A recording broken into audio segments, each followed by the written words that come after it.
Oke, kalau gitu kita lanjut. Saya akan share screen. Eh, Tolong sabar menunggu, saya siapkan materi yang akan saya share.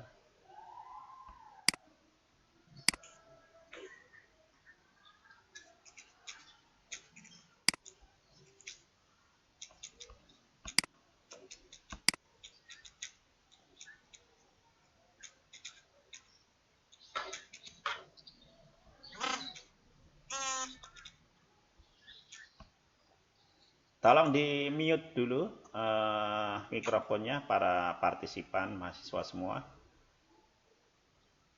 Udah bisa dilihat belum tampilan layarnya? Oke, kita masuk ke penelitian yang relevan. Jadi kalau kita melakukan penelitian itu apa yang kita teliti tidak sepenuhnya baru. Kita tidak benar-benar 100% orisinil dalam konteks ide atau gagasan. Sehingga kita dibutuhkan di situ itu adalah sebuah kejujuran akademik bahwa apa yang saya teliti itu pernah dilakukan oleh orang lain dalam konteks gagasan, ide, atau pemikiran. Meskipun lokus yang akan kita teliti itu berbeda tempat. Jadi kalau definisi penelitian yang relevan itu adalah penelitian yang merupakan penelitian terdahulu yang telah dilakukan oleh orang lain.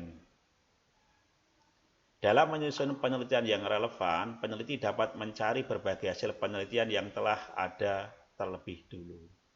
Anda bisa lihat skripsi kakak tingkat Anda di perpus, Anda bisa lihat jurnal ilmiah, Anda bisa lihat disertasi, Anda bisa lihat tesis, ya, atau Anda bisa melihat hasil dari lembaga-lembaga riset yang berkecimpung di pendidikan anak usia dini. Nah, minimal itu kita menyajikan 3 penelitian terdahulu. Carilah tahun-tahun yang baru, 2020, 2019, 2018. Jangan penelitian-penelitian yang sudah lama. Oke. Dalam penelitian yang relevan setidaknya mengandung tema yang sama atau permasalahan yang sama. Jadi catat yang pertama, tahunnya tahun yang kekinian. Kedua, minimal 3. Ketiga, mengandung tema yang sama atau permasalahan yang sama dengan apa yang kita teliti. Nah, kemudian cara menyusunnya sebenarnya ada cara yang lebih mudah. Saya carikan shortcut, yaitu yang pertama masuklah ke Google Address. Jadi kita masuk ke Google Address, kemudian ketik jurnal titik topik penelitian Anda titik PDF. Contoh kita mau mencari tentang keaktifan belajar, maka ketiklah jurnal titik keaktifan belajar titik kemudian PDF.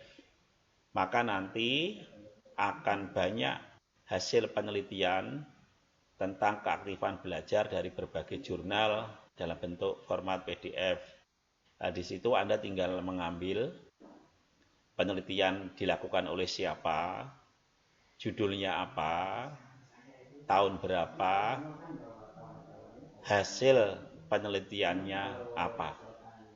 Contoh, penelitian terdahulu dilakukan oleh si Fulan dengan judul meningkatkan keaktifan belajar melalui kegiatan apa. Ya, disusun pada tahun 2019. Hasil penelitian menunjukkan bahwa keaktifan belajar dapat ditingkatkan melalui kegiatan demonstrasi, misalnya seperti itu. Oke, kita lanjutkan. Jadi itu adalah cara menyusun penelitian yang relevan. Nah, kemudian kita menyusun kerangka berpikir. Kerangka berpikir itu menjembatani antara masalah dan hipotesis penelitian. Dengan demikian kita harus mengungkapkan masalah, solusi. Oke. Jadi yang pertama kita harus ungkapkan adalah hakikat masalah, teori dan relasi antar masalah dan teori. Jadi dalam kerangka berpikir, di paragraf awal Anda bisa menyajikan permasalahan terkait dengan keaktifan belajar. Kemudian di paragraf kedua, Anda bisa mengungkapkan teori terkait bagaimana meningkatkan keaktifan belajar. Jangan lupa di situ disisipkan terkait dengan riset yang Anda lakukan, solusi. Solusinya apa yang Anda tawarkan. Oke. Jadi yang pertama adalah masalah keaktifan belajar. Paragraf kedua, keaktifan belajar. Ditambah, kalau saya solusinya adalah tutor sebaya, kemudian dicari relasinya. Contoh relasi itu seperti ini.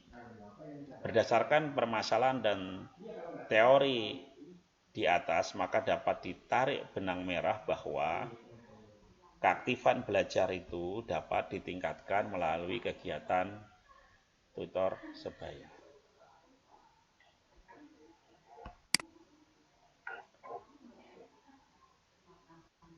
Selain cara tersebut, ada cara lain yang ditulis oleh Yakni 2017 dalam judul buku pencarian tindakan kelas yang diterapkan oleh Alfa Beta.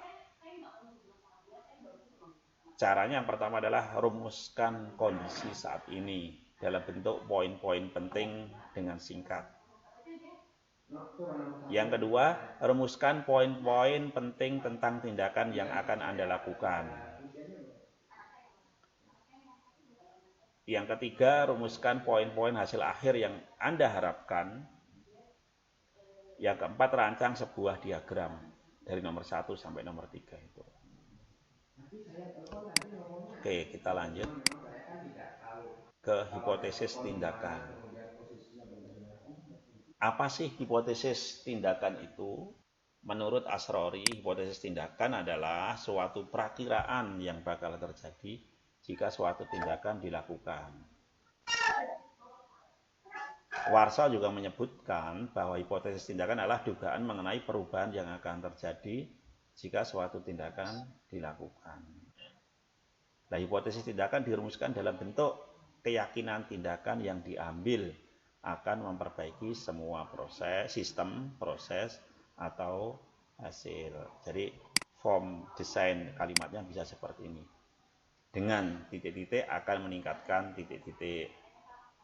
Penggunaan titik-titik dapat meningkatkan titik-titik.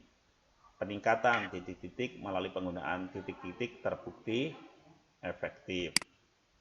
Nah, ini contoh. Judulnya adalah meningkatkan keaktifan belajar siswa kelas 6M Al-Ikhlas pada mata pelajaran matematika melalui metode pembelajaran tutor sebaya. Alternatif hipotesis tindakannya, 1. Dengan implementasi metode pembelajaran tutor sebaya akan dapat meningkatkan keaktifan belajar siswa kelas 6M Al-Ikhlas pada mata pelajaran matematika. Yang kedua, penggunaan metode pembelajaran tutor sebaya akan dapat meningkatkan keaktifan belajar siswa kelas 6 Al-Ikhlas pada mata pelajaran matematika. Yang ketiga, peningkatan keaktifan belajar siswa kelas Al-Ikhlas mata pelajaran matematika melalui penggunaan metode tutor sebaya terbukti efektif. Yang keempat, jika metode belajar diterapkan maka akan meningkatkan keaktifan belajar siswa. Nah, seperti itu. Itu contoh-contoh dari redaksional menyusun hipotesis.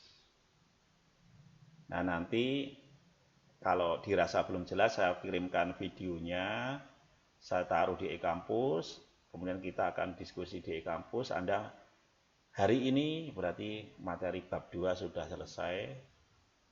Minggu depan kita menuju ke bab 3. Jadi kita akan diskusi di e-kampus, ada tutorialnya, sehingga nanti kalau Anda